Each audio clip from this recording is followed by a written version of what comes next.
শেখ হাসিনা মূলত বাংলাদেশের মানুষের জন্য রাজনীতি করেনি, সে রাজনীতি করেছিল তার পিতার হত্যার প্রতিশোধ গ্রহণ করবার জন্য। তার রাজনীতি ছিল বাংলাদেশের মানুষের কাছ থেকে প্রতিশোধ গ্রহণ করবার রাজনীতি। সে 1975 সালেই বলেছিল, যেই জাতি এবং যে দেশের মানুষ তার পরিবারকে হত্যা করেছে সে তাদের কাছ থেকে প্রতিশোধ গ্রহণ করে ছাড়বে। এই জন্য শেখ হাসিনার 50 বছরের রাজনীতি ছিল বাংলাদেশের মানুষের কাছ থেকে প্রতিশোধ গ্রহণের রাজনীতি, বাংলাদেশের কাছ থেকে প্রতিশোধ গ্রহণের রাজনীতি, এমনকি আওয়ামী লীগের কাছ থেকেও সে প্রতিশোধ গ্রহণ করে ছেড়েছে। আপনারা খুব লক্ষ্য করে বুঝবেন, আওয়ামী লীগের যে সকল ভাইয়েরাদের কাছে আমার এই আওয়াজ পৌঁছবে, আমি আপনাদেরকে লক্ষ্য করে শুনবার জন্য আহ্বান জানাই।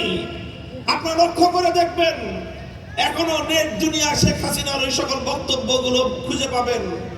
সে বলেছিল 15ই আগস্ট যখন তার বাবাকে হত্যা করা হয়, এত বড় দল, এত বড় আওয়ামী লীগ, এত নেতা কর্মী, তার বাবার লাশটা ধানমন্ডির 32 নম্বরে দিনের পর দিন পরে থাকলো, একজন মানুষ, একটা নেতা কর্মী এগিয়ে আসে নাই।